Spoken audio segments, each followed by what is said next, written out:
America বনাম কানাডার match দিয়ে শুরু হয়েছে টি-20 বিশ্বকাপ। শুরুতেই মাতিয়ে দিয়েছে আমেরিকা, কানাডাকে বড় রান তাড়া করে হারিয়েছে তারা। সেই ম্যাচে তৈরি হয়েছে একাধিক রেকর্ড, তার মধ্যে ভালো এবং খারাপ দুটি রয়েছে।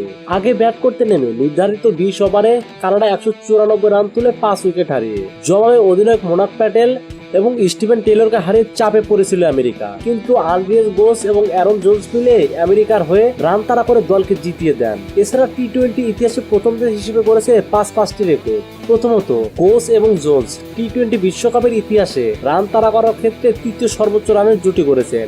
58 বলে 131 রানের জুটি করেন তারা। দ্বিতীয়ত, নিজেদের ক্রিকেট ইতিহাসে সর্বোচ্চ রান তাড়া করে জিতল আমেরিকা।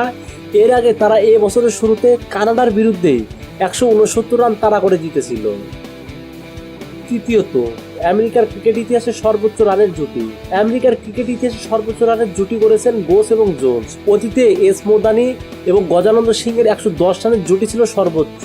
2021 সালে আয়ারল্যান্ডের বিরুদ্ধে ম্যাচে হয়েছিল সেটি। চতুর্থত, এক ইনিংসে সবচেয়ে বেশি 6 মারার রেকর্ড।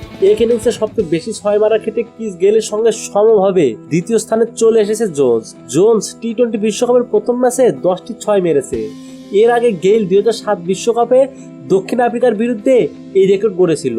পঞ্চমত, এটি একটি লজ্জার রেকর্ড। টি-20 বিশ্বকাপে এক ওভারে দ্বিতীয় সর্বোচ্চ রান হজম করেছেন কানাডার জেরেমি গর্ডন। 14তম ওভারে বল করতে এসে 33 রান হজম করেন তিনি, যদিও তার করা বল থেকে 2টি নো এবং 3টি ওয়াইড বল ছিল।